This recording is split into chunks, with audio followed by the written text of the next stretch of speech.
श्री कृष्ण श्री कृष्ण श्री कृष्ण श्री कृष्ण। गुरुर्ब्रह्मा गुरुर्विष्णु गुरुर्देवो महेश्वरः गुरु साक्षात् परं ब्रह्म तस्मै श्री गुरवे नमः। तस्मै श्री गुरवे नमः। अज्ञान आवृत्ति तद्वत् विक्षेपश्च परोक्षधीः अपरोक्षमति शोक मोक्ष तृप्ति निरंकुशा। यह जो 7 अवस्थाएं है, कौन सी 7 अवस्था? अज्ञान, दूसरी आवरण, तीसरी विक्षेप, चौथा परोक्ष ज्ञान, 5वां अपरोक्ष ज्ञान, 6वां शोक से मुक्ति और 7वां निरंकुशा तृप्ति। अब ये सवाल है कि ये 7 अवस्थाएं किसकी है? परब्रह्म परमात्मा की है या जीव की है? इसको लेकर के अब यह विचार चलेगा। तो ये 7 बातें स्पष्ट होनी चाहिए मन में। पहले अपने स्वरूप का अज्ञान, अज्ञान के कारण उसका आवरण, आवरण के कारण विक्षेप, विक्षेप के कारण विक्षेप का निवारण करने के लिए पहले परोक्ष ज्ञान, फिर अपरोक्ष ज्ञान और उसके बाद शोक निवृत्ति और निरंकुशा तृप्ति। अब ये जो 7 अवस्था है, ये हमको जीव की है, ये समझना है। जीव क्या है? हम एक बार फिर से दोहराते हैं। जीव है परमात्मा की उपाधि के माध्यम से जो अभिव्यक्ति है, इसमें 3 बातें आती है: परमात्मा, उपाधि और अभिव्यक्ति। ये तीनों को मिलाकर के जीव होता है। देखो, जैसे पति बनता है, आदमी, पत्नी और पति, ये तीनों को मिलाकर के पति बनता है। उसी प्रकार से जीव को जब भी हम समझेंगे, इसको कभी मत भूलना। जैसे घटाकाश, एक घट के अंदर का आकाश, क्या इस घट के अंदर का आकाश बाहर के आकाश से अलग होकर के, निरपेक्ष होकर के रह सकता है? तो जब हम घटाकाश कहेंगे तो उसमें क्या क्या आ गया? महाकाश आया, उसके पश्चात घट की कंडीशनिंग उपाधि आई और उपाधि के कारण उस महाकाश को हमने परिच्छिन्न रूप से ग्रहण किया। ये तीनों को मिलाकर के घटाकाश है। इसी प्रकार से जीव माने परमात्मा और उस परमात्मा की उपाधि के माध्यम से अभिव्यक्ति, तो तीनों मिलाकर के जीव होता है। अच्छा, तो ये 7 की 7 अवस्थाएं जीव की है, परब्रह्म परमात्मा की नहीं है। सप्तावस्था इमा सन्ति चिदाभासस्य तासु इमौ बंधो मोक्षो स्थितौ तत्र तिसरो बंधकृत स्मृताः। ये जो 7 अवस्था है, इमा सप्तावस्था, ये 7 अवस्था चिदाभासस्य सन्ति, ये जीव के लिए है।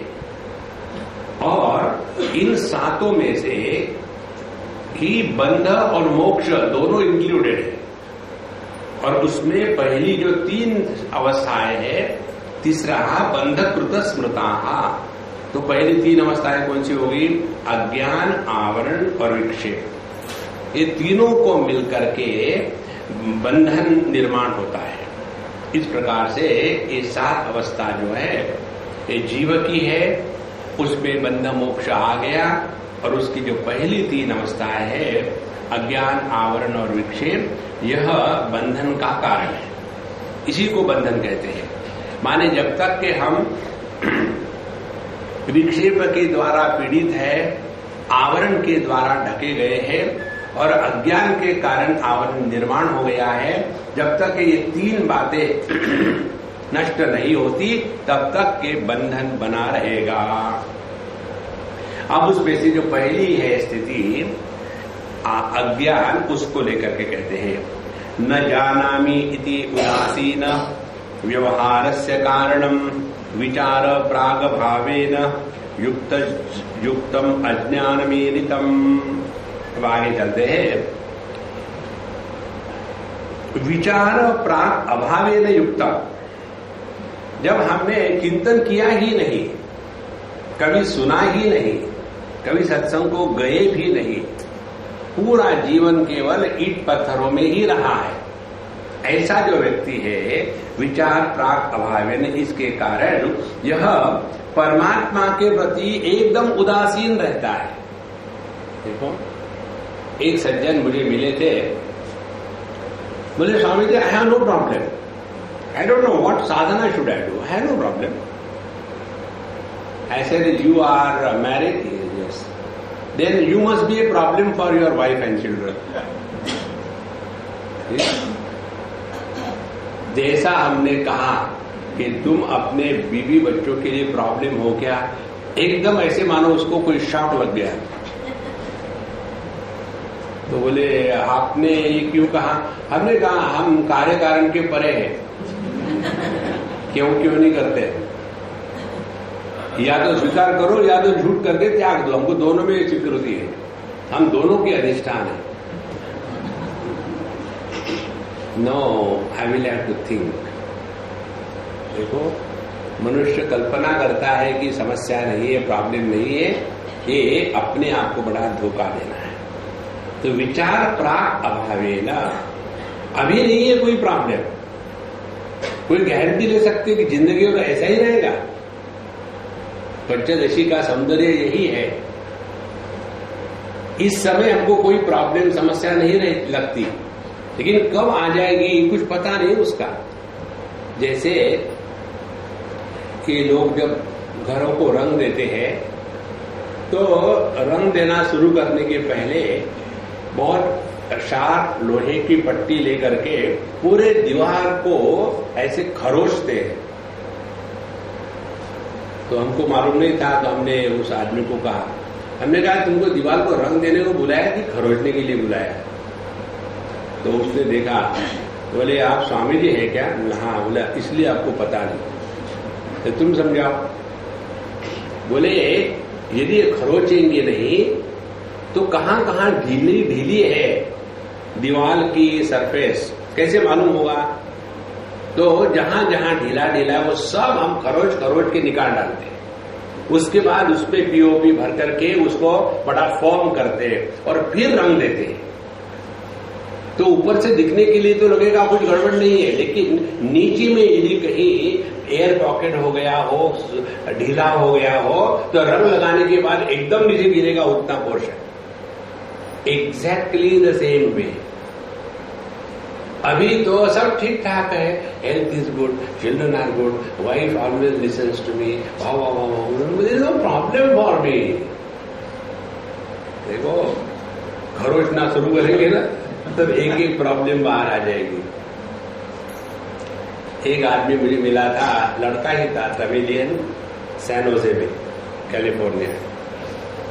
जब मैं गया तो मिलने आया, Swami ji I am your fan, I have been wanting to see you. बहुत बड़ी, देख लो ऊपर से नीचे तक देखो। फिर कहते हैं कि स्वर्ग क्या होता है? मुझे तो लगता कि मैं स्वर्ग में हूं। बोले I have got a very beautiful nice wife, 2 very cute children, money is enough for the next 10 generations, health wise we are all perfect all right, और क्या चाहिए लाइफ में? हमने कहा देखो मैं अभी फ्लाइट से आया हूं, अभी मेरी बुद्धि काम नहीं कर रही है, कल मिलो आकर।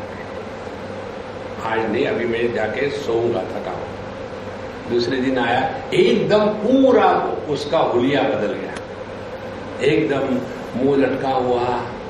स्वामी जी मैं क्या करूं? तुम्हारे स्वर्ग में हो, तुमको मैं क्या बता सकता हूं, तुम स्वर्गवासी हो। तो बोले स्वामी जी कल जो मैंने कहा था, कल शाम को ही मुझे उसका फोन आया, वाइफ का, I am not coming home, I have legally sorted out all issues, I want my freedom, you can keep the children. तो उसको बच्चे भी नहीं चाहिए।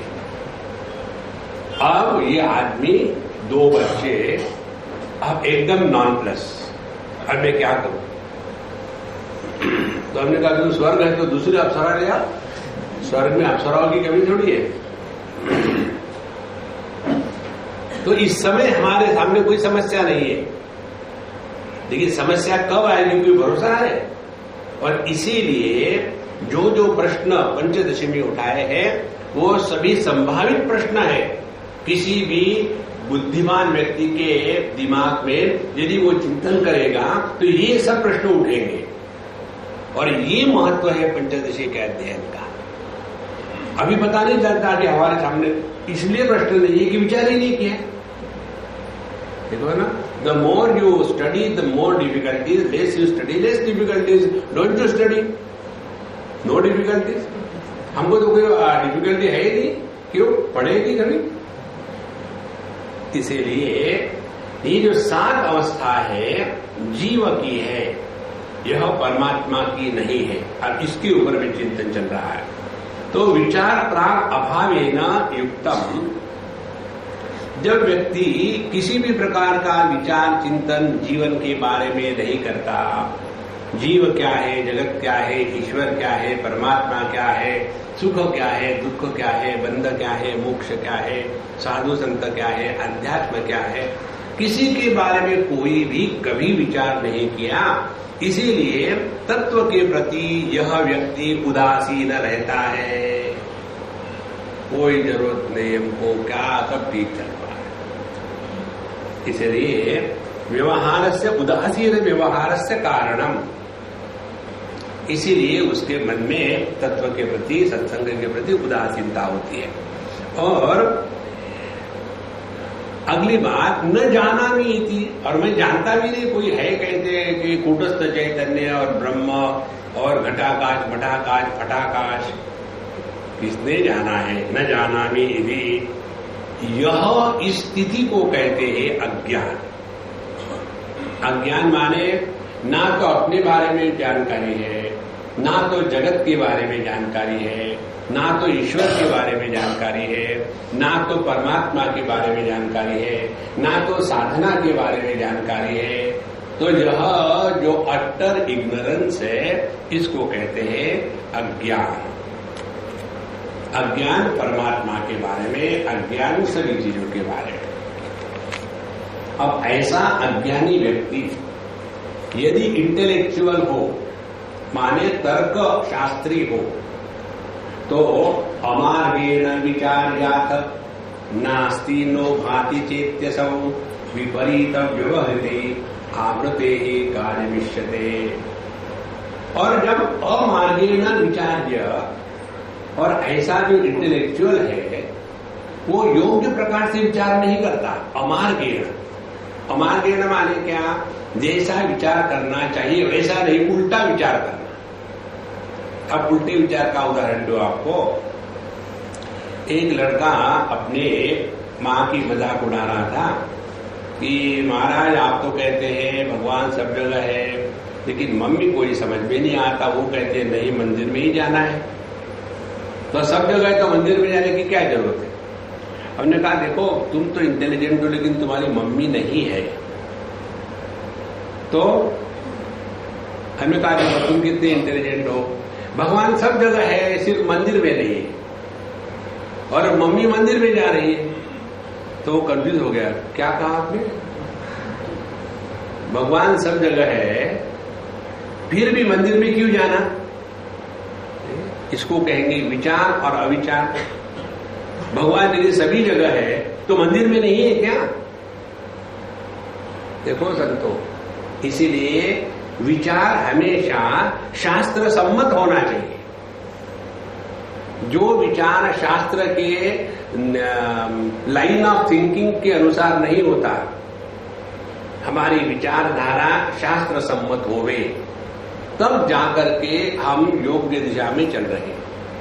नहीं तो जैसे एक जगह आता है, बृहस्पति जी के पास इंद्र और विरोचन पहुंच गए, और वहां पहुंचने के पश्चात बृहस्पति जी ने कहा कि अब आए हो तो अच्छा है, मेरा नौकर भाग गया था, कुछ दिन काम करो, यहाँ सेवा करो। सेवा करी। फिर बताया देखो ये देह ही ब्रह्म है, जाओ। तो दोनों चले गए। विरोचन जो राक्षसों का असुरों का राजा था उसको कन्वीनियंट लगाया, देखो उन्होंने कहा है कि देह ब्रह्म है इसीलिए देह के लिए जियो, वो बन गए देहात्मवादी। और जो इंद्र जी थे उन्होंने सोचा कि देह ब्रह्म हो कैसे सकता है, ब्रह्म माने सबसे बड़ा, देह तो इतना छोटा है, अन्य है, कुछ तो भी मेरे समझ में गड़बड़ी है। फिर वो चला गया कि महाराज आपने जो कहा ठीक ही कहा होगा। फिर मुझे समझ में नहीं आया कि ऐसी स्थिति में कैसे देह ब्रह्म हो सकता है। बोले बहुत बढ़िया, तुम तो चिंतन करते हो। फिर प्राण ब्रह्म है, फिर चला गया, फिर चिंतन किया, प्राण ब्रह्म नहीं, मन ब्रह्म नहीं। इस प्रकार से जो योग्य प्रकार से चिंतन करता है उसी को तत्व दर्शन होता है। तो अमार्गेण विचार्य अथ, और ऐसा जब कोई गलत प्रकार से विचार करेगा, नास्ति नो भाति च इति, फिर उसका कंक्लूजन क्या होगा, ना तो कोई ब्रह्म नाम की वस्तु है, ना तो उसका कभी किसी को अनुभव हुआ है। देखो यदि हम ऐसी बुद्धि रखे कि आज तक किसी को भगवान का दर्शन नहीं हुआ, तो किसको हुआ हो या ना हुआ हो, एक गारंटी है, हमको कभी नहीं होगा। क्योंकि जब तक कि हम ये स्वीकार नहीं करते किसी को भगवान का दर्शन हुआ है, तब तक कि हमको भगवान के दर्शन होने की संभावना नहीं है। इसलिए नास्ति नो भाति च इति असो विपरीत व्यवहृति ही, ये जो उल्टी समझ है विपरीत व्यवहृति, आवृते है कार्य इष्यते, यही है आवरण का कार्य। तो पहले हो गया अज्ञान, अज्ञान के कारण हो गया आवरण, और आवरण के कारण हो गया ऐसा उल्टा विचार करने की प्रक्रिया। अब देखो विचार उल्टा कैसे करते हैं। रोज के जीवन की ये बात है, केवल हमको अत्यंत सजग रहना है हर एक चीज के बारे में। वो जो व्यक्ति सजग नहीं रहता उसका जीवन मैकेनिकली हो जाता है। कितनी ही बार हमको बताया जाता है लेकिन कुछ फर्क नहीं पड़ता। जैसे हम गए हमारी वेडिंग रिंग खरीदने के लिए, तो दुकानदार को कहा भाई एक वेडिंग रिंग चाहिए। तो बोले क्यों वेडे होना चाहते हो? बोले नहीं, अब हमको लग गया है, वेडिंग रिंग चाहिए। वेडिंग रिंग पहनने के बाद आदमी वेड़ा होता है। कल का दिन था ना, वेड़ा होने का दिन था कल का। तो लेकिन इस रिंग में सोना है कि नहीं? हाँ जी, बिल्कुल सोना है इसके अंदर में। तो हम क्या करते, कहते हैं आभूषणों में सोना है, लेकिन वास्तविकता क्या है? सुवर्ण में आभूषण केवल गढ़ाए गए हैं। ये आभूषणों के नाम रूप बदलेंगे, सुवर्ण नहीं बदलेगा। इसी को कहते हैं उल्टी विचारधारा। तो हम क्या कहते हैं, हम देह के अंदर हैं। जैसे सुवर्ण आभूषणों के अंदर है, उल्टी है बात ये। हम देह के अंदर नहीं है, देह हमारे अंदर है। देखो, तो देह से ज्यादा परवेसिव और सटल होता है प्राण। तो प्राण के कारण देह है, प्राण निकल गए तो देह गया। तो प्राण बन गया थैला और देह बन गया कद्दू। तो प्राण के थैले में देह का कद्दू रखा है, लेकिन हमारी दृष्टि क्या है कि प्राण देह के अंदर है। उसके बाद प्राणों से ज्यादा विस्तृत विस्तारित सूक्ष्म मन है। तो मन हो गया थैला और उसमें प्राण और देह ये बन गया कद्दू। फिर मन से भी ज्यादा सूक्ष्म और विस्तृत है बुद्धि। तो बुद्धि बन गया थैला, उसमें मन प्राण और देह बन गया कद्दू। और आगे चले जाओ, चेतन सत्ता जो है वो है थैला, उसमें बुद्धि, मन, प्राण, देह एक नहीं सभी उसमें इंक्लूडेड है।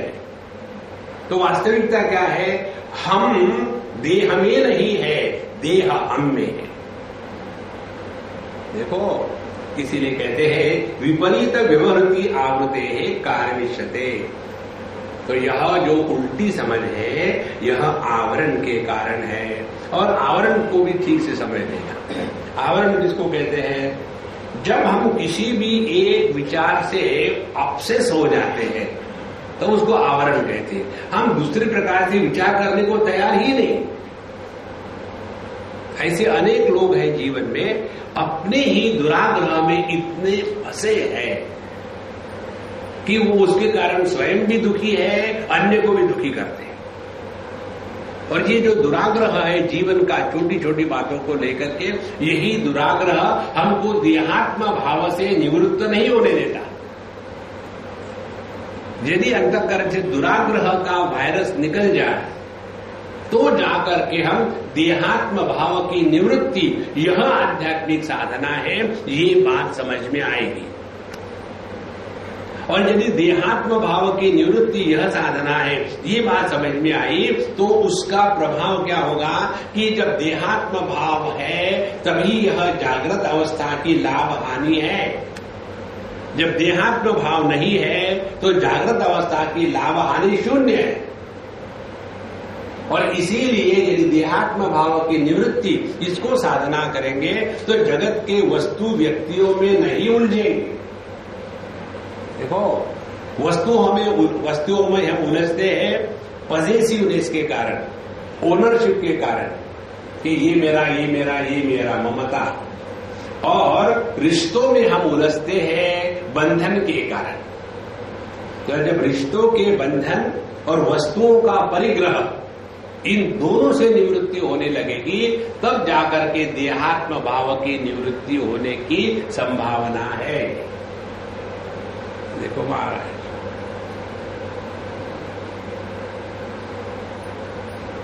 ये इतनी सहज बात है। तो जगत के वस्तुओं के प्रति संग्रह बुद्धि और व्यक्तियों के प्रति संबंध बुद्धि, इन दोनों का जब निराकरण होने लगेगा तब जाकर के देहात्म भाव की निवृत्ति हो रही है। तो अमार्गेण विचार्य अथ नास्ति नोभाति चेत्यसो विपरीत व्यवहृति आवृते है कार्यमिष्यते। और जब हमने उल्टा समझ लिया कि मैं देह हूं, देह में मैं नहीं हूं, मैं देह हूं, और हम कहते हैं हमने भगवत गीता का अध्ययन किया है और भगवान कहते हैं स्पष्ट रूप से क्षेत्रज्ञम चापि माम विद्धि सर्व क्षेत्रेषु भारत, सभी में मैं ही प्रकट हो रहा हूं। आकाश कहता है सभी घटों में मैं ही हूं, लेकिन मैं घटिया नहीं हूं।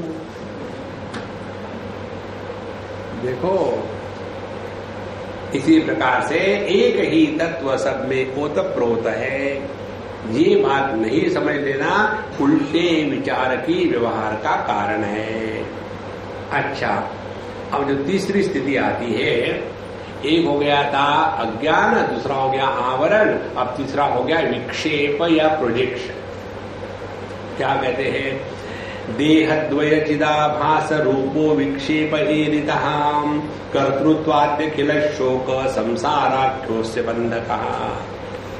देहद्वय चिदाभास रूपः विक्षेपः एरितः। देहद्वय, स्थूल देह और सूक्ष्म देह, और सूक्ष्म देह में प्रतिबिंबित चिदाभास, इन सब को मिला करके जो एक खिचड़ी बनती है उसको कहते हैं विक्षेप। और यही जो विक्षेप है यही संसार के बंधन का कारण है।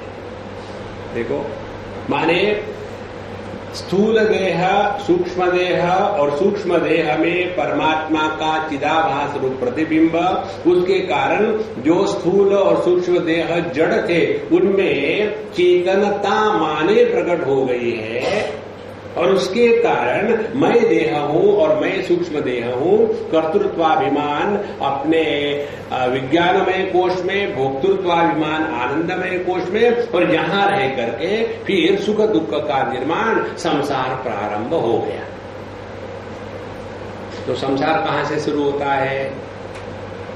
जब हमारा स्थूल देह के साथ और सूक्ष्म देह और उसके विकारों के साथ तादात्म्य होता है, तो उस तादात्म्य के कारण हम देहवान बन जाते हैं। और जहां देहवान बन गए तो यह संसार प्रारंभ हो गया। संसार इसलिए प्रारंभ होता है कि फिर हम या तो स्मृतियों का एल्बम बनाते हैं, या तो जो समस्या नहीं है उसको सुलझाने का प्रयत्न करते हैं, या तो वर्तमान में है तो हमेशा तुलना में लगे हुए हैं। इस प्रकार से यह संसार नामक बंधन शुरू हो जाता है और इसी को कहते हैं विक्षेप। देखो, कई बार आपने अनुभव किया होगा, जब खूब गहरी नींद में खर्राटे मार के सोते, खूब थके हो, बढ़िया नींद आ गई, सुबह उठे, उठने के बाद ऐसी गर्दन है, ऐसे उठे, क्या हो गया पता नहीं, सीधे हो ही नहीं रही। रात को तो कुछ किया क्या, रात को सो रहा था मैं, तो उस समय गर्दन टेढ़ी ऐसी हो गई थी, लेकिन देह के साथ तादात्म्य नहीं था, तो कुछ नहीं हुआ। और सुबह जब उठे तो गर्दन टेढ़ी की टेढ़ी है, ऐसी हो गई। क्या हो गया, रियलाइज हो गए। देखो महाराज, तो जहां देह के साथ तादात्म्य हुआ और मन और उसके विकारों के साथ सूक्ष्म देह के साथ तादात्म्य हुआ, यह संसार प्रारंभ हुआ। देखो, और हमारे लिए अध्यात्म क्या है? संसार की निवृत्ति नहीं, संसार का दृढ़ीकरण। कैसे संसार का दृढ़ीकरण? हम बाबा जी के पास जाएंगे, मंदिर में जाएंगे और अपनी इच्छाओं को पूरा करना, यही हमारे लिए अध्यात्म बन जाता है। देखो, हमारे सामने वो समस्या थी, हम महात्मा जी के पास गए, उन्होंने एक डंडा मारा और मेरी समस्या ठीक हो गई। तो हम जब भी जाते थे भी हमेशा ये, आज डंडा पड़े तो अच्छा है, आज डंडा पड़े तो अच्छा है, और डंडा पड़ता ही नहीं, पता नहीं क्या करें। क्योंकि हमारे लिए साधना यही है, इच्छा को पूरा करना। इच्छा को पूरा करना ये आध्यात्मिक लक्ष्य नहीं हो सकता। देखो, एक व्यक्ति भीख मांग करके इच्छा को पूरा करता है, दूसरा लूट करके पूजा अपनी इच्छा को पूरा करता है, तीसरा पॉलिटिशियन बन करके अपनी इच्छा को पूरा करता है, और चौथा मंदिर में जाकर के भगवान से मस्का लगा करके अपनी इच्छा पूरा करता है। सब में क्वालिटेटिव डिफरेंस कुछ भी नहीं है, सभी के सभी इच्छा पूरा करने में ही लगे। देखो, हम जब अपनी क्षुधा शांति करते हैं, बढ़िया बढ़िया खाना खा करके, और एक सुअर जो है गंदगी खा करके अपनी क्षुधा शांति करता है, तो हम अपने दृष्टि से कहेंगे कि कैसे गंदे होते हैं सुअर, लेकिन उनके लिए क्षुधा शांति यही लक्ष्य है। देखो, इसीलिए यह जो कर्तृत्वादि अखिल शोक संसाराख्यो अस्य बंधकः, जहां जीव भाव प्रकट हो गया वहां मैं तू कर्तृत्वाभिमान भोक्तृत्वाभिमान सुख दुख, यह संसार प्रारंभ हो गया और यही उसके जीवन का बंधन है। देखो, अब आगे चलते हैं। ये जो तीन बातें हमने देखी, अज्ञान, आवरण और विक्षेप जीव की, अब इसको आगे लेकर के चलते हैं कि यह जो तीन बातें हैं, क्योंकि जीव तो निर्माण हो गया विक्षेप के बाद, अज्ञान, उसके बाद आवरण, उसके बाद विक्षेप। विक्षेप की स्थिति में जीव का जन्म होता है। तो यदि विक्षेप की स्थिति में जीव का जन्म हो गया तो ये जो 7 बातें हैं, आवरण, अज्ञान, आवरण, विक्षेप, उसके बाद परोक्ष ज्ञान, अपरोक्ष ज्ञान, शोक निवृत्ति और निरंकुशा तृप्ति। ये बाकी के फिर जीव में है तो पहले 3 कैसे हो सकते हैं? क्योंकि जीव निर्माण हुआ ही नहीं था। हम इसको लेकर के, ये बड़ा सूक्ष्म चिंतन है। अज्ञान मावृतिश्चैते विक्षेपात् प्राक् प्रसिद्धतः यद्यपि अथ अपि अवस्थेति विक्षेपस्यैव नात्मनः। यद्यपि देखा जाए तो ये तीसरी अवस्था पर आकर के जीव का जन्म हुआ है। देखो, तीसरी अवस्था में आके जीव का जन्म हुआ है, तो हम ये कहेंगे 3 और 4 7 जो 4 बातें हैं बाकी की, माने कौन सी? परोक्ष ज्ञान, अपरोक्ष ज्ञान, दुख निवृत्ति और निरंकुशा तृप्ति, ये 4 जीव की है। इसको तो हम स्वीकार करेंगे क्योंकि जीव पैदा हो गया था। लेकिन पहली जो 3 अवस्था थी, अज्ञान, आवरण और विक्षेप, जीव पैदा ही नहीं हुआ तो उसकी कैसी अवस्था हो गई है? अरे यार, ये तो सोचा ही नहीं था। इसीलिए पंचदशी का अध्ययन करता है। हम अभी वहां थे वाराणसी में, कहीं हमने मेंशन किया होगा पंचदशी का। बोले स्वामी जी, ये आपने जो कहा पंचदशी क्या होती है? हमने कहा तो वैष्णव होने का, वैष्णव के लिए सबसे महत्व की क्या होती है? बोले द्वादशी। एकादशी नहीं है कि द्वादशी को खाने को मिलता है। तो हमने कहा जैसे वैष्णव के लिए द्वादशी होती है, वैसे वेदांतियों के लिए पंचदशी होती है। कोई अपने को कहे कि हमने वेदांत का अध्ययन किया है और पंचदशी को नहीं अध्ययन किया है तो कुछ भी नहीं। जितने संभावित प्रश्न हैं और सभी के सभी खरोच खरोच के निकाले हैं। तो यह जो 3 बातें, पहली आवरण और अज्ञान, आवरण और विक्षेप, ये जीव की कैसी हो सकती है? ये तो आत्मा की, परब्रह्म परमात्मा की होनी चाहिए। तो इस पर कहते हैं विक्षेपोत्पत्तितः पूर्वम अपि विक्षेप संस्कृति ही अस्तेव तदवस्थात्वम अविरुद्धम तदस्तयोः। देखो महाराज, ये जीव कोई अभाव से निर्माण हुआ क्या? देखो, जीव अभाव से नहीं निर्माण हुआ है। माने पहले जीव एक बीज के रूप में रहता है। कैसे बीज के रूप में रहता है? ये कंडीशंस है। यदि स्वरूप का अज्ञान होगा, उसके कारण आवरण होगा, उसके कारण विक्षेप होगा, तब जीव सिद्ध होता है। इसीलिए तीनों की तीनों बातें जीव के लिए है, परमात्मा के लिए नहीं है। क्योंकि परमात्मा में अज्ञान सिद्ध ही नहीं होता। परमात्मा तो अज्ञान का अधिष्ठान है।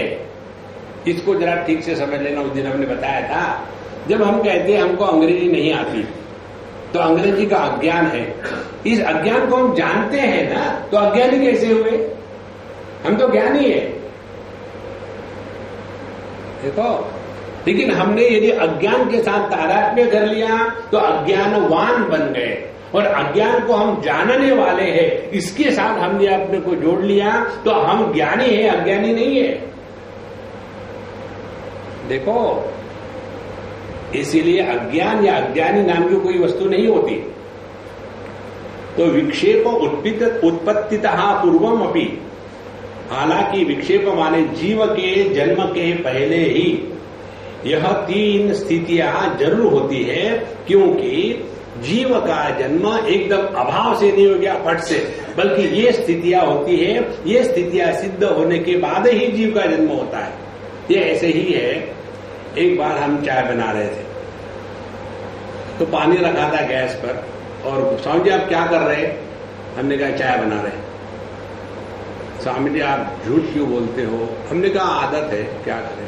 बोले नहीं, ऐसी बात नहीं, आप तो पानी उबाल रहे हो।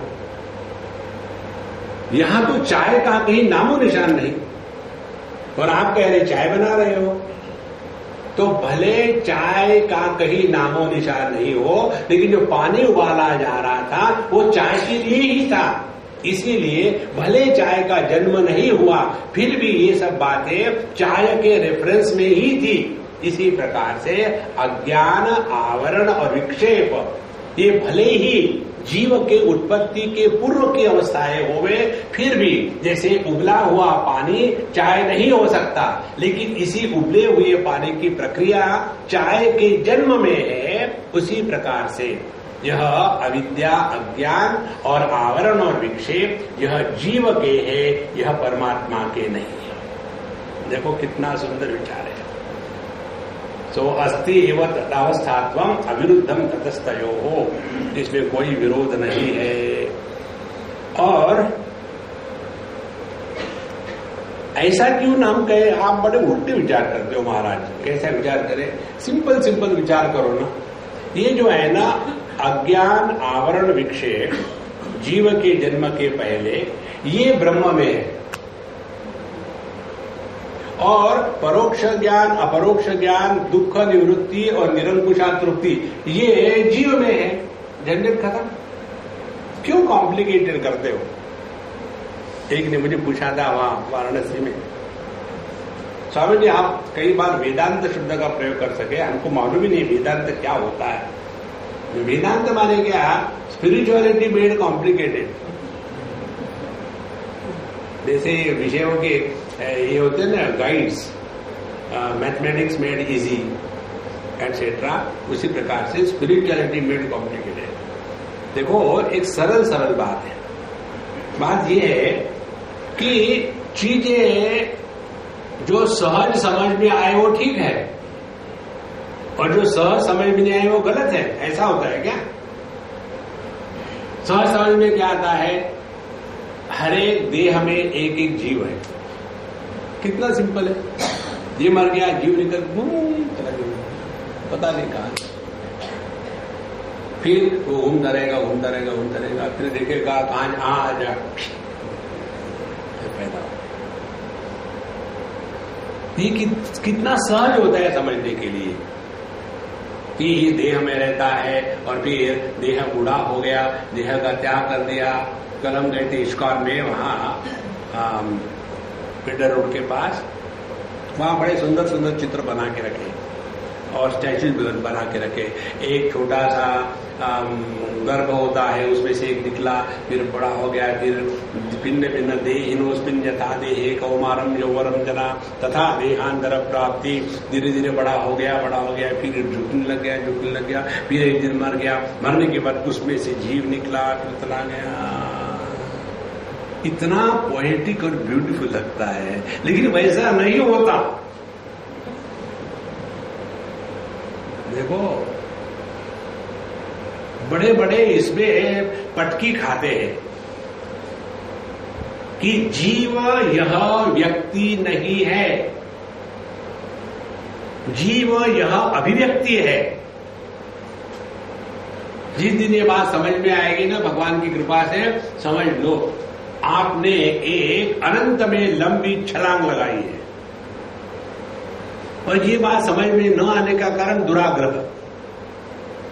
हम अपने अनुभवों का विश्लेषण नहीं करते।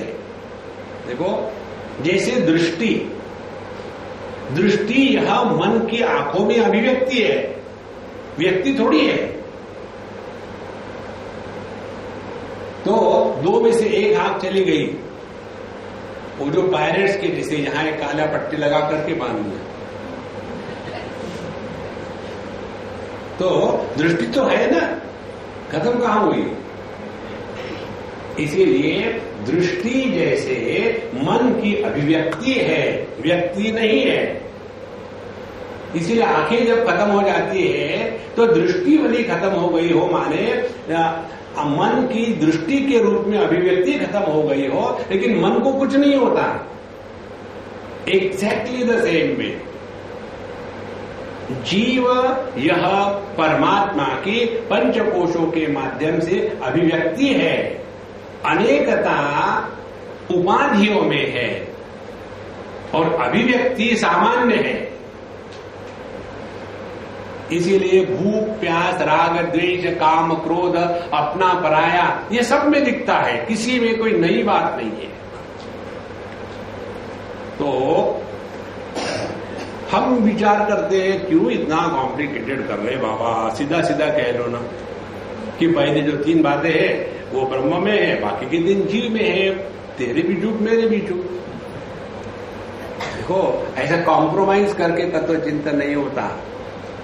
इसलिए यहां कहते हैं ब्रह्मण्यारोपितत्वेन ब्रह्मावस्थे इमे इति न शंकनीयम सर्वासाम ब्रह्मणि एव अधिरोपणात्।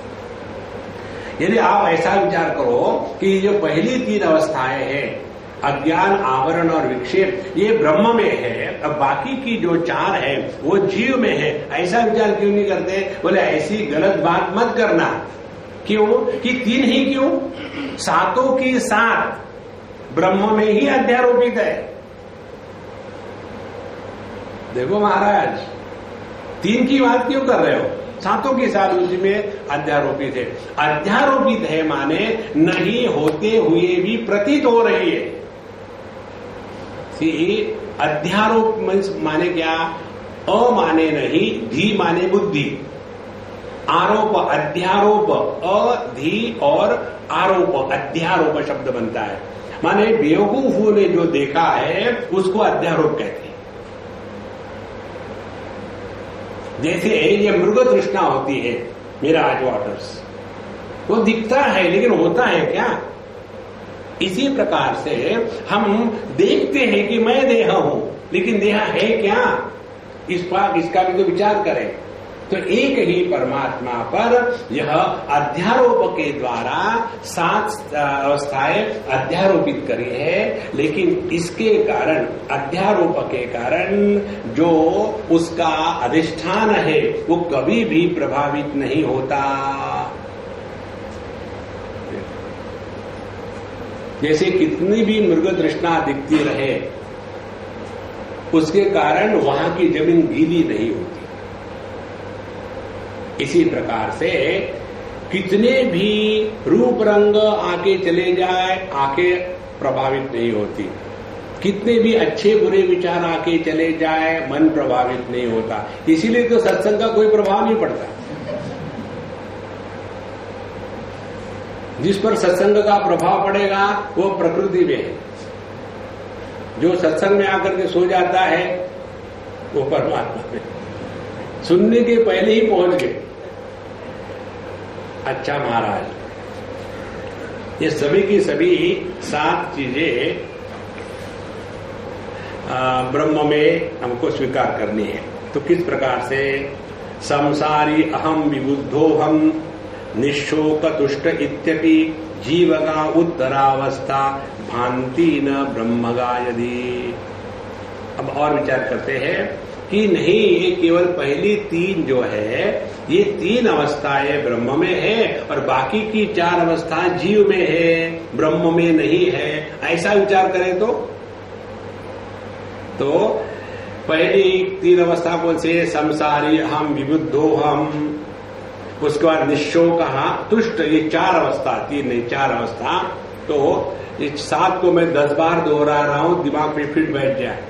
पहले स्वरूप का अज्ञान, दूसरा उसका आवरण, तीसरा विक्षेप, विक्षेप में जीव का जन्म हुआ। उसके बाद जीव ज्ञान प्राप्त करने के लिए गुरु के पास जाता है, तो ये हो गया परोक्ष ज्ञान। फिर उसने ज्ञान को जीवन में उतारा, हो गया अपरोक्षानुभूति।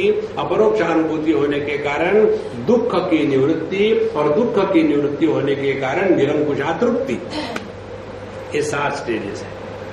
तो यह जो संसारी हूं मैं, अब मैं विबुद्ध हूं, मैं समझ गया हूं, निशोक हूं, अब जीवन के सब शोक नष्ट हो गए हैं, और तुष्ट, और मैं अब कृतकृत्य हो गया हूं। ये 4 अवस्था जीव में और पहले 3 ब्रह्म में। ऐसे माने तो बोले नहीं जी, ऐसे नहीं होता। तर्हि अज्ञोहम ब्रह्मत्व भासमाने मद दृष्टिता नहीं इति पूर्वे अवस्थे च भासे ते जीवगे खलो। इसलिए कोई जब कहता है तर्हि अहम अज्ञहा, मैं अज्ञानी हूं, उसके बाद ब्रह्म सत्व भाने अपि, वो अपने ब्रह्म स्वरूप का भान कर रहा है, फिर भी कहता है कि मैं अज्ञानी हूं। अब ध्यान से सुनो, जैसे हमने आपको उदाहरण दिया था कि मैं अंग्रेजी को नहीं जानता हूं, यह जो अंग्रेजी का अज्ञान है उस अज्ञान को जानने वाला मैं अज्ञानी नहीं हो सकता। लेकिन जब अंग्रेजी के अज्ञान के साथ जब मैं तादात्म्य करके बैठता हूं तब अज्ञानी हो गया। और जब अज्ञानी हो जाते हैं तो हीनता की भावना आती है। इसको बड़ा सूक्ष्म विचार है, समझ लेना ठीक से। एक बार हम कहीं गए थे, बड़े महात्मा जी थे, वयस्क थे, बूढ़े थे, बस उनके दिमाग में यही बात थी, हमने लाइफ में एक ही गलती करी, अंग्रेजी नहीं पढ़ी। हमको अंग्रेजी नहीं आती, हमको यदि अंग्रेजी आती ना तो पूरी दुनिया में तहलका मचा देती, ब्रह्म का तहलका। देखो, माने अंग्रेजी के अज्ञान के साथ तादात्म्य किया और उस अज्ञान के साथ तादात्म्य करने के कारण अंग्रेजी को लेकर के मैं अज्ञानी हूं। और यदि उनकी निष्ठा अपने स्वरूप में है तो अंग्रेजी आए ना आए क्या फर्क पड़ता है। देखो, इसीलिए परिच्छिन्नता के साथ जुड़ के रहना यही संसार है। तो तर्हि अज्ञो हम ब्रह्म सत्व भाने मत दृष्टिता नहीं, तो मैं अज्ञानी हूं। यह अपने स्वरूप को जिसने जान लिया है उसमें ये कभी भाव नहीं होता हीनता का भाव। मैं अज्ञानी हूं, मैं गरीब हूं, माने पैसे नहीं है, मैं स्वास्थ्य युक्त नहीं हूं, मैं रोगी हूं। जब रोग को मैं जानने वाला हूं तो रोगी कैसे हो सकता है।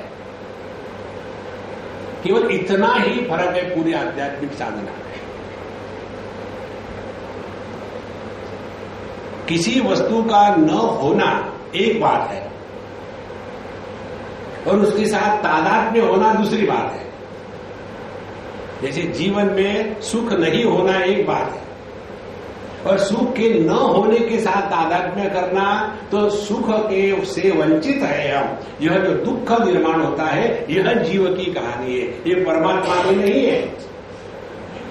इसीलिए जितनी साधना है केवल इसी में है। द्वा सुवर्णा संज्ञा सखाया समानम वृक्षम परिशश्व जाते। एक ही अनुभव है, समझो सुख का या दुख का, और उस सुख दुख के द्वारा प्रभावित हुए तो जीव पैदा हो गया। सुख दुख को प्रकाशित करते रहे, प्रभावित नहीं हुए तो परमात्मा है। अब इससे और कितनी सिंपल साधना हो सकती है। शादी करके देखो, दुखी मत होना, दुखी मत होना। अरे बाबा बहुत हो, नमक मिर्च लगा के दुखी हो जाओ। पूरा चक्कर यही है, बचपन से कुछ ना कुछ करने की आदत पड़े, करने नहीं। ये तो सब ठीक है, हाँ बताओ मैं क्या करूं। चुल्लू भर पानी लो और मुझे उसमें डुबो। देखो, ये करने की बात नहीं, समझदारी की बात है। तो मद दृष्टिता नहीं इति पूर्वे अवस्थे च भासेते जीवगे खलु। यह पहली जो बातें हैं वो जीव में ही है, ब्रह्म में नहीं है। इस प्रकार से समझना चाहिए और नहीं समझेंगे तो कहते हैं अज्ञानश्चाश्रयो ब्रह्मेति अधिष्ठानतया जगु जीवावस्था त्वमज्ञानम अभिमानित्वात् अवादिशम। हमने आपको पहले ही बताया अवादिशम अज्ञानस्य आश्रयः ब्रह्म इति अधिष्ठानतया जगुः। ये भी विचार कई बार रिपीट हो गया है। जीव को जब हम समझते हैं तो उसमें तीनों को साथ साथ समझना है। देखो, जब हम फॉर्म भरते हैं ना कि मैरिड, अनमैरिड और सिंगल, मैरिड, अनमैरिड और सिंगल। सिंगल माने क्या? सिंगल माने मैरिड सिंगल और अनमैरिड सिंगल।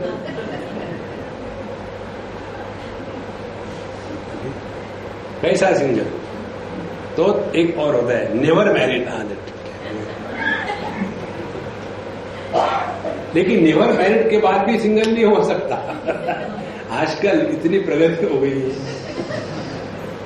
इसीलिए यह जीव को जब समझना है तो तीन बातें, अधिष्ठान परब्रह्म, उपाधि, उपाधि में परमात्मा की अभिव्यक्ति। तो अज्ञानस्य आश्रया ब्रह्म इति अधिष्ठानतया जगु, माने क्या है, अज्ञान यह अध्यारोपित है, वास्तविक नहीं है। जैसे रस्सी के ऊपर में सांप अध्यारोपित है, तो इसीलिए आपने गलती से जाकर के उस रस्सी पर पैर रख दिया और सोचा कि सांप है और फिर रोने लग गए, उससे ज्यादा नुकसान नहीं होगा। लेकिन वेदांत पढ़ते पढ़ते कहीं सांप पड़ा हुआ है, सोचा रस्सी चाहिए, उठा करके बांधने लगे तो सांप का मोक्ष हो जाए। भ्रांति कैसी भी हो सकती है, ऐसे नहीं कि रस्सी को सांप देखे, सांप को भी रस्सी देखो। इसलिए अज्ञान से आश्रयो ब्रह्मेति अधिष्ठानतया जगुः जीवावस्थात्वम अज्ञान अभिमानित्वात् अवादिशम। इसीलिए ये सभी की सभी अवस्थाएं जीव की है, और इसका उसका जब अभिमान हो जाता है तो देह के साथ अभिमान, सुख के साथ अभिमान, दुख के साथ अभिमान, अज्ञान के साथ अभिमान, विक्षेप के साथ अभिमान, ये अभिमान माने तादात्म्य। तो अज्ञान के साथ तादात्म्य हुआ तो जीव पैदा हुआ, अज्ञान को सपोर्ट किया तो ब्रह्म है। देखो, अंग्रेजी का ज्ञान नहीं, अज्ञान, इसको हम जानते हैं तो हम ब्रह्म हैं। अंग्रेजी का ज्ञान नहीं, हम तो अज्ञानी है, हमको कहाँ अंग्रेजी आती है, आप लोगों के जैसे फटाफट फटाफट, हम तो इतना ही कह सकते एबीसीडी। फिर ऐसा हो गया GHIJ के, उतना ही ABCD GHIJ के आता है, आगे नहीं आता। तो जब व्यक्ति अपने को हीनता के भाव से युक्त करता है तब जीव है। अपने आप को हीन दीन कभी मत स्वीकार करना। इसलिए जीवावस्थत्वम अज्ञान अभिमानित्वात्। तो जीव का प्रारंभ कहां सा है, तादात्म्य के साथ। ये तादात्म्य करना नहीं करना, ये हमको सबको स्वातंत्र है। दुख आया, तादात्म्य करो या मत करो। सामने आपके 25 डिशेस रखी है और हम जाकर के परात लेके जाते हैं और उस परात में पूरा भर लेते हैं, जरा ज्यादा ही हो गया। किसने कहा था लेने के लिए? नहीं, उन्होंने इतने प्यार से बनाया, उनको क्या लगेगा। उन्होंने इसलिए बनाया कि यू कैन चूज। हो हमने सोचा उन्होंने जो बनाया सब खाना ही पड़ता है। इसी प्रकार से जीवन में अनेक अच्छे बुरे अनुभव आएंगे। अब किसके साथ तादात्म्य करना है, ये चॉइस आपका है, या तादात्म्य करना ही नहीं, ये भी चॉइस आपका है। देखो, कल्पना ही करनी है तो अच्छी क्यों ना करें। देखो, जैसे मैं दुखी हूं ये कल्पना है, उसी प्रकार से मैं सुखी हूं ये भी कल्पना है। एग्री? तो करनी है कल्पना, तो दरिद्री कल्पना क्यों करें। देखो, जो खानदानी अमीर होती है ना, उनकी लाइफ स्टाइल भिन्न होती है, और जो ओवरनाइट बन जाते हैं उनकी लाइफ स्टाइल भिन्न होती है। इसलिए महाराज, ये जीव को यदि हम इस प्रकार से समझेंगे तब पता चलेगा कि ये पहली 3 अवस्था जीव की है तादात्म्य के कारण, और ना तो ब्रह्म की है। अब आगे कहते हैं, ये जो बंधन और मोक्ष है ये भी जीव के लिए, ब्रह्म के लिए नहीं है। ज्ञानद्वयेन नष्टेस्मिन् अज्ञाने तत्कृतावृत्ति न भाति नास्ति चेत्तेषा द्विविधापि विनश्यति। ज्ञानद्वयेन नष्टेस्मिन्, अज्ञाने एंड तत्कृता आवृत्ति। तो 2 प्रकार का ज्ञान जो हमको बताया गया है, परोक्ष ज्ञान और अपरोक्ष ज्ञान। अपरोक्ष ज्ञान किसको कहते हैं? परोक्ष ज्ञान कहते हैं हमने आप्त वचन से सुना है। हम सत्संग में गए, गुरु महाराज के पास गए, वहां अध्ययन किया, सिखाया, समझाया कि परब्रह्म है, और उसके अस्तित्व को जब तक हम स्वीकार नहीं करेंगे तब तक के हम कभी भी तत्व को प्राप्त नहीं कर सकते, क्योंकि जो नहीं है उसके लिए कोई प्रयत्न नहीं करता। जो स्वर्ग में जाने के लिए दान धर्म करते हैं और जो नरक में जाने से बचने के लिए गलत प्रकार के कर्मों से उपरत होते हैं, वो तभी संभव है कि जब उन्होंने स्वर्ग नरक के अस्तित्व को स्वीकार किया है। देखो, ये तभी संभव है कि जब हमने मरने के बाद भी अपनी सत्ता को कायम रखा है, तभी। अब जिन्होंने ये स्वीकार किया है मरने के बाद सिनेमा खत्म, उनके जीवन में बाद में क्या होगा विचार आ ही नहीं सकता। इसलिए ये तत्व के बारे में भी जो ज्ञान पहले हमको शास्त्रों से, अध्ययन से, गुरु से प्राप्त होता है, उसको कहते हैं परोक्ष ज्ञान। किसी ने कहा, हमने स्वीकार कर लिया। तो ज्ञानद्वयेन, जो परोक्ष और अपरोक्ष ज्ञान है, अस्मिन् अज्ञाने नष्टे, तो अज्ञान की निवृत्ति होती है परोक्ष ज्ञान से, और जो उसके कारण जो आवरण आ गया था, वो आवरण का नाश होता है अपरोक्षानुभूति से। देखो, दो बातें हो गई। सो ज्ञानद्वयेन नष्टेस्मिन् अज्ञाने नष्टे, एंड तत्कृता आवृत्ति न भाति न अस्ति। तो परमात्मा नहीं है, उसका अस्तित्व नहीं है, ना तो उसका अनुभव है। ये दो प्रकार की जो गलतियां है वो अपने आप शांत हो जाती है। तो पहली समस्या क्या है? भगवान है तो ये दुनिया में इतना टेररिज्म क्यों चल रहा है?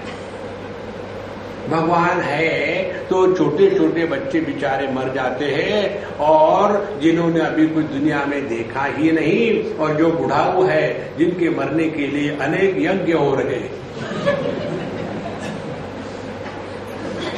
लेकिन फिर भी ये बुढ़ाऊ मरते नहीं। तो भगवान क्या कर रहा है? देखो, तो ये जो ऐसे विचार आते हैं ना, इनको अभी एक छटाक भी समझ में नहीं आया। इसलिए ईश्वर का होना ये स्वीकार हो जाता है परोक्ष ज्ञान से, और ईश्वर मैं हूं, परमात्मा मैं हूं, परब्रह्म मेरा स्वरूप है, यह होता है अपरोक्ष ज्ञान से। और ये होने के बाद ये दोनों पहली जो गड़बड़ियां थी, माने पहली जो अज्ञान और आवरण, ये दोनों नष्ट हो गई। इसलिए इस तत्व को पहचानने के लिए व्यक्ति को बहुत सूक्ष्मता से अध्ययन चिंतन करना पड़ता है। परोक्ष ज्ञान तो नश्येत असत्वा वृत्ति हेतुता, अपरोक्षो ज्ञान नाश्या यभाना वृत्ति हेतुता। तो यह जो आवरण के कारण हमने परमात्मा के अस्तित्व को स्वीकार नहीं किया था, ये खत्म हो जाता है परोक्ष ज्ञान से, और हमने परमात्मा का कभी अनुभव ही नहीं किया, यह जो गलती है ये खत्म हो जाती है अपरोक्ष ज्ञान से। इस प्रकार से पहले जीवन में अपरोक्ष ज्ञान आता है और बाद में अपरोक्ष ज्ञान आता है। परोक्ष ज्ञान के द्वारा ही हम तत्व को स्वीकार करते हैं, अनुभव नहीं हुआ, और उसके पश्चात उस पर चिंतन चल रहा है। देखो, अभी इस समय आप देख लो, रूप रंग से भिन्न आंखें, आप कुछ कर थोड़ी रहे, अपने अनुभव को टटोल रहे। रूप रंग से अन्य रूप रंग को प्रकाशित करने वाली आंखें रूप रंग के द्वारा प्रभावित नहीं होती, ठीक। फिर आंखों का मान्यत्व पटुत्व जो है, उसको प्रकाशित करने वाला मन आंखों के द्वारा प्रभावित नहीं होता, और यह मन जिस चेतन सत्ता की अभिव्यक्ति है देह में, ये मन के विकारों के कारण, मन के विक्षेपों के कारण इसका जो अधिष्ठान है परमात्मा, ये प्रभावित नहीं होता। अब इसमें किया क्या हमने?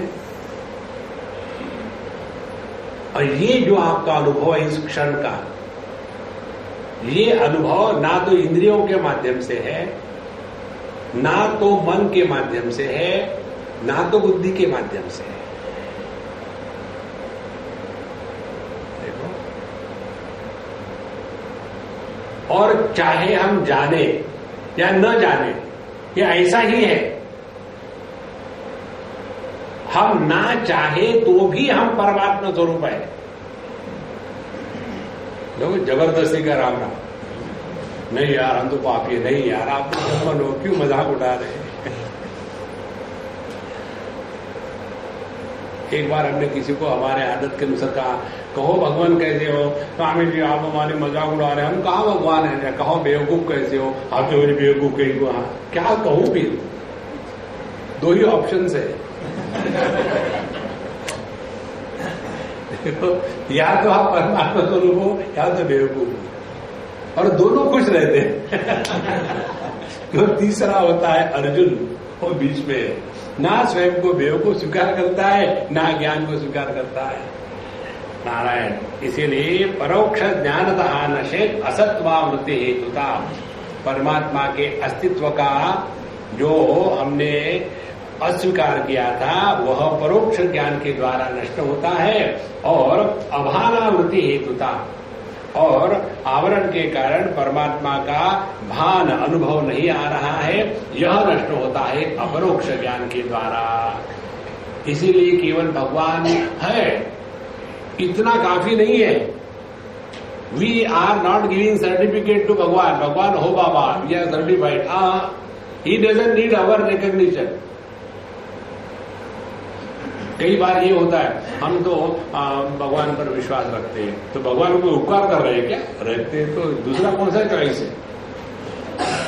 अच्छा महाराज, अब ये दो बातें जो है इसका और आगे विचार चलता है। अभाना वर्णे नष्टे जीवत्वारोप संक्षयात् कर्तृत्वाद्यखिल शोक संसाराख्यो निवर्तते। और जब हमको यह अपरोक्ष ज्ञान के कारण जो अभान था, अपने स्वरूप को जो हमने नहीं ठीक से पहचाना था, यह नष्ट हो जाता है जीवत्व आरोप संक्षयात्। अब हम अपने आप को हीन दीन स्वीकार नहीं करते। देखो, जीवत्व आरोप संक्षया, फिर उसका कारण क्या होगा, उसका प्रभाव क्या होगा, कार्य क्या होगा? उसका कार्य कर्तृत्वादि अखिल शोक संसाराख्या निवर्तते। उस क्षण के बाद जीवन से कर्तृत्वाभिमान हमेशा के लिए मिट जाता है। यस्य नाहंकृतो भावः बुद्धिः यस्य न लिप्यते हत्वापि स इमान् लोकान् न हन्ति न निबध्यते। जिसके जीवन से कर्तृत्वाभिमान हट गया है, उसके माध्यम से कर्म नहीं होते।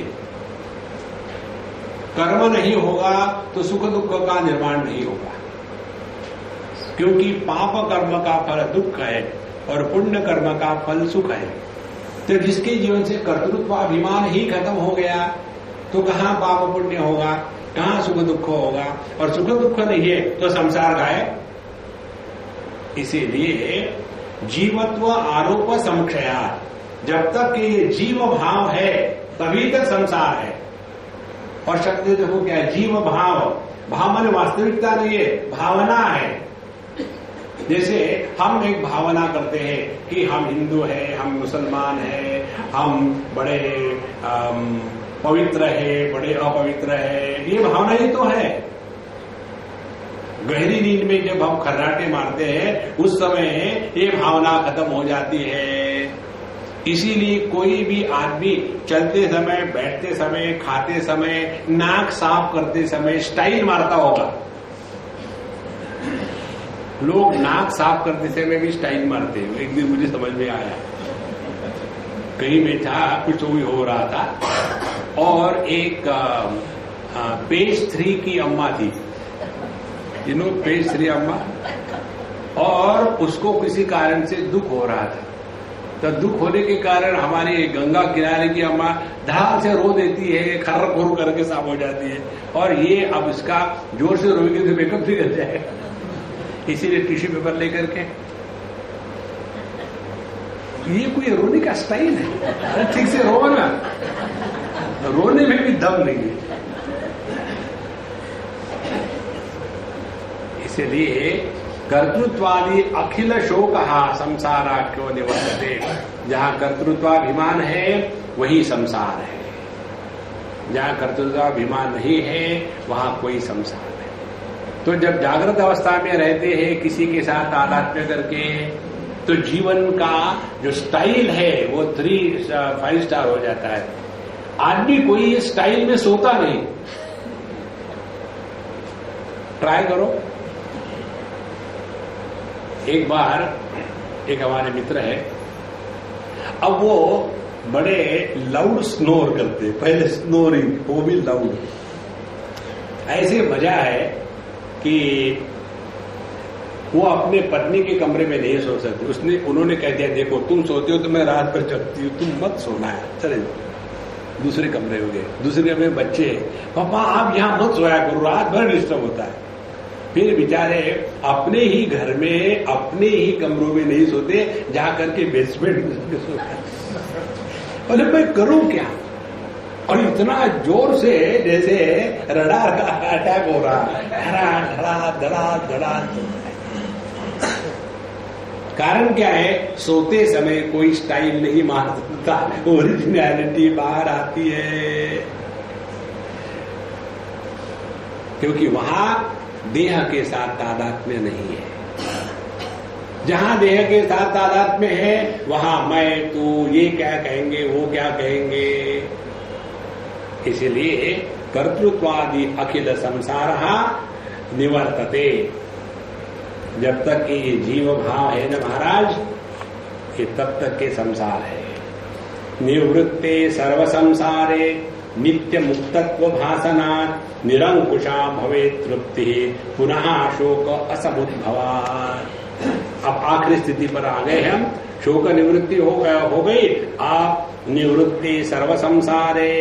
अब जब हमने दुखी होने का अभ्यास छोड़ दिया तो नित्य मुक्तत्व भासनात्, फिर जीवन का आनंद प्रकट होने लग जाता है। और वो कौन सा आनंद है? नित्य मुक्तत्व, एवर हैप्पी।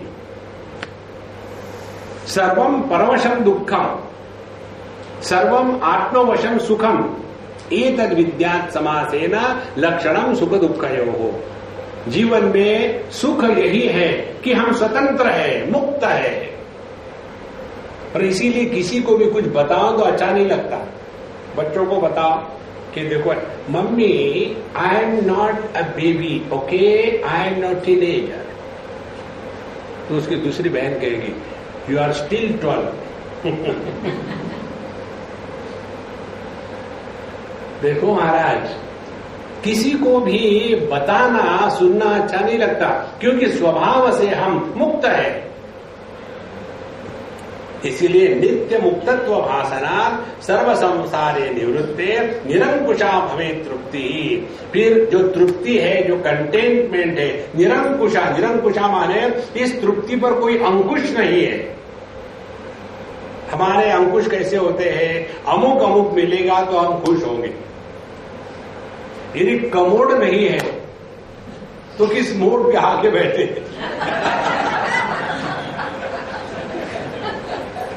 देखो, तो जिनकी तृप्ति अटैच होती है, इसलिए निरंकुशा भवे तृप्ति। निरंकुशा माने किसी भी प्रकार का कोई प्रतिबंध नहीं है। एवं चेयरफुल एंड हैप्पी। अच्छा, तृप्ति का तात्पर्य ये नहीं कि खामो खाम खाली के लिए है कर रहे हैं, वो उसका अर्थ नहीं है। जो व्यक्ति वस्तु के भाव अभाव से प्रभावित नहीं होता वही तृप्त है।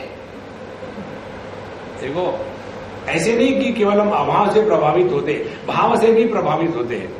एक बार एक अम्मा मेरे साथ आई गई खाने के लिए, और उसने मुझे खिला खिला के मार दिया था। तो मैंने कहा आज अच्छा बदला निकालूंगा। तो मैं खाने के लिए बैठा, उन्हें लगे अम्मा को भी साथ बैठा, उनको साथ जा रहा है, वापस बैठाए। बैठने के पश्चात हाँ कहा, देखो अम्मा को ये अच्छा लगता है, तो फटाफट से वहां थी कंटिन्यूअसली। फिर मैं पट से खा के उठ गया और वहां बैठा। अरे इनको जलेबी दो। और वो बेचारी मर रही थी। हमने कहा आज तुम्हें बदला लेके रहूंगा, पिछले कितने सालों से मुझे छला है। तृप्ति का तात्पर्य है होने न होने से प्रभावित नहीं होना। दो प्रकार के दुख है, एक होने का, दूसरा नहीं होने का। बच्चे नहीं है तो दुखी है, बच्चे है तो सुपर दुखी है। पैसे नहीं है तो दुखी है, पैसे है तो कैसे छुपा के रहे दुखी है। देखो, तो ये दोनों प्रकार के दुखों से जिसने निवृत्ति कर ली है वही निरंकुशा तृप्ति। और यह निरंकुशा तृप्ति हम सबको अनुभव होती है जब हम एकदम खूब खुश होकर के एक जोक समझते हैं। प्रॉब्लम यही है, जोक को समझना। देखो, the 2012 destruction of the world is postponed due to some technical fault. Delay is regretted. Your cooperation is expected. Thanks a lot, Yamraj. ऐसा मुझे एक SMS आया। 2012 में पूरे जगत का नाश होने वाला है ना, तो यमराज ने भेज दिया कि 2012 भी नहीं, it is postpone up to 2035, delay regretted. तो ये जगत महाराज ऐसे ही रहेगा और इसमें ना लेना है ना देना है। निरंकुशा भवे तृप्ति ही। और सबसे महत्वपूर्ण बात, पुनः शोक असमुद्भवात्। एक ही बार ब्रह्मानंद का अनुभव आता है और वो फिर कभी खत्म नहीं होता। हम एक ही बार तैरना सीखते हैं, वो कभी नष्ट नहीं होता। हम एक ही बार साइकिल पर बैलेंस करना सीखते हैं, फिर वो बैलेंस कभी नहीं टूटता। देखो, बाकी का करके देखो। समझो आप राम रक्षा का पाठ करने वाले हो, और हमने ये बहुत एक्सपेरिमेंट किए। एक अम्मा आई थी, स्वामी जी मैं अमुक अमुक करती हूँ और क्या करूं। हमने कहा 1 महीने तक राम रक्षा बिल्कुल मत पढ़ो। स्वामी जी, हमने कहा, मैं पूछा कि फिर स्वामी जी क्या क्या कर रही हो। ठीक है, 1 महीना उसने नहीं पढ़ा। फिर आप पढ़ो, कहो राम रक्षा। हाँ, आत्मसज्ज धनुष्यावि शुष्पृक्ष या वक्ष या आत्मसज्ज धनुष्या आत्मसज्ज आत्मसज्ज गुरु गुरु गुरु गुरु गुरु गुरु। क्या हो गया पता नहीं, भूल गए। जिसकी विस्मृति होती है वो परमात्मा नहीं है। परमात्मा की पहचान बुद्धि के और वृत्तियों के माध्यम से नहीं होती। जो ज्ञान वृत्तियों के माध्यम से ग्रहण किया जाता है उसमें ही विस्मृति संभव है। इसीलिए निरंकुशा भवे तृप्ति ही पुनः शोक असमुद्भवात्। और इसीलिए ब्रह्मज्ञानी कभी दुखी नहीं होता। इसका मतलब ये नहीं कि उसकी जगह दुख नहीं आते, दुख जरूर आते हैं। कैसे? सभी भक्त। मैं एक बार कहीं गया था और बैठ रहा था और आंखें बंद करके बैठा रहा। तो अभी की बात है, जहां किशोरी अमोणकर जी का संगीत गायन हो रहा था, वहां वाराणसी में, वहां मैं बैठा था। अब चल रहा, मैं बैठा रहा थोड़ी देर, और एक ने पूछा, स्वामी जी आप ध्यान करते हैं? हमने कहा ऑब्जेक्शन हो तो बंद कर देता हूँ। नहीं नहीं, मैं पूछना चाहता हूँ, आप ध्यान करते हैं? नहीं। फिर ध्यान देते हैं, ये क्या होता है? हमको भी दे दो। ये परेशान थोड़ी है ध्यान देना वाले। तो निरंकुशा भवे तृप्ति ही पुनः शोक असमुद्भवात्। इसीलिए जीवन में शोक नहीं आता, दुख नहीं, परेशानी नहीं, जो जैसा है एकदम बढ़िया है। यह जो जीवन का आनंद है ये तभी टिकेगा जब इसकी नींव समझदारी होगी, ज्ञान होगा। अन्यथा हम केवल इसी कल्पना में रहेंगे कि हमको ये करना है वो करना है और अभी तक कुछ हुआ नहीं। स्वामी जी मेरी आध्यात्मिक प्रगति कब होगी, मैं कब पहुंचूंगा। अपना काम बना दो स्वामी जी। एक महात्मा एक सज्जन आके मुझे कहते हैं, स्वामी जी अपना काम बना दो। हमने कहा घूस लाओ। माने यहां कुछ न कुछ बनने की, प्राप्त करने की इच्छा है। जब तक ये इच्छाओं का बोझा है तब तक के तत्व से दूर है। ओम पूर्णमदः पूर्णमिदं पूर्णात् पूर्णमुदच्यते पूर्णस्य पूर्णमादाय पूर्णमेवावशिष्यते। ओम शांति शांति शांति। हरि ओम। श्री गुरुभ्यो नमः। हरि ओम।